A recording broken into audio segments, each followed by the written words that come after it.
Hey, what's up everybody? So today I wanted to do a quick review of this Nikon 55 to 300 millimeters.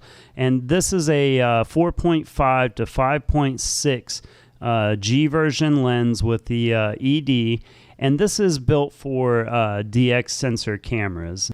Now, I started photography somewhere around 2002, and for my second lens, like most of you guys, I decided that the kit lens that came with my camera didn't reach in far enough, and I wanted to get a telephoto lens sort of like this one. And at the time, I picked out a 70 to 300 millimeter lens, and I did use that one for quite a long time. And eventually, I decided I wanted to sell that one and get one like this, or actually, in this case, this one that had VR. Now, the vibration reduction is very helpful when you're zoomed in pretty far and you're hand holding. As you get a whole lot of shake at that point, and it can be very difficult, and this allows you to use a slightly slower shutter speed when you're doing that, and it really helps out at 200, 300 millimeter, that sort of thing.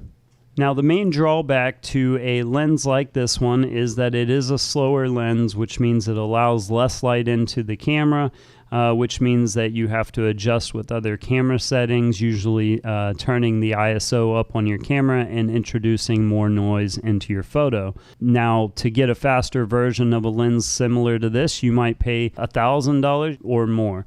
For a lot of people, this is a good compromise, and I've never actually invested in a fast version of one of these. Not only because it's very expensive, but also because I generally like to travel, and this takes up less than half of the room and weight that the other type of lens would take up. Now, I'm generally a landscape photographer, and as much as I would like to be able to carry a fast version of a lens like this, it's just not very practical for me. And so generally the images that I take are either up close or they are wider angle scenic vistas and things like that. And so this lens gets relegated to certain shooting scenarios that I come across. And for example, if I see some mountains off in the distance that I would like to take a photo of, I may use this lens. Now, the problem in that scenario is that either I have to use a tripod and take a long exposure, or I can basically have an image that's going to have more noise, because in most situations the lens is going to be somewhere around f5 when it's zoomed in like that. And so basically that's one situation that I use this lens for, and it's truly not ideal for that situation. The other scenario that I tend to use this lens for is basically shooting animals and things in the local area when I'm not out shooting landscapes. And it's just something I might do for fun or just to grab a quick shot. And, this lens is okay for that. The only problem being is that it is such a slow lens that it's going to require quite a bit of light from the sun. And so generally the images are not as great because of the lighting. Now, I have had some luck using this lens as a landscape type lens, because generally those images are taken at more narrow apertures anyway, and they're often taken on a tripod. So I've been able to basically have images come out pretty close to what I would like. Now, one nice thing about a telephoto lens is that you can get this compression effect where the objects in the front of your frame in closer to your camera can look just about as far away as the most distant part of your image. So in this case here, you can see that the city here in Juarez, Peru is it almost looks like it's right underneath of the mountains and the hills right behind it. However, it's actually quite far away. And so that compression effect can be very helpful in photography, and it's very useful. Other times when you go with a more narrow aperture, you can get a little bit of out of focus background blur and that sort of thing, or foreground blur. And you can make some use of that. It may or may not be the best on the market. What I will say is that Nikon has, 2 or 3, maybe even 4 versions of a lens like this that you get to choose from.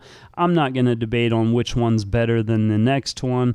However, what I will say is that, the 70-300 that I had before without VR is very similar to this 55-300. I will say that maybe this one looks just a little bit better, just due to 10-15 extra years of development and whatnot, as well as the VR. So maybe if you're in the market, look for one of the newer ones. Otherwise, I would say they're all fairly similar, honestly. Now, maybe some of you all haven't seen any of my videos before.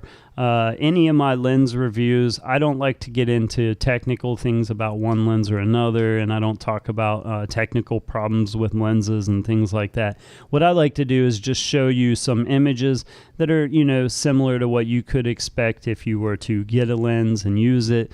So I basically just like to let you make up your own mind if you like the images at that price point or not. And, as you buy and use lenses over time, you'll figure out what you like, what you don't.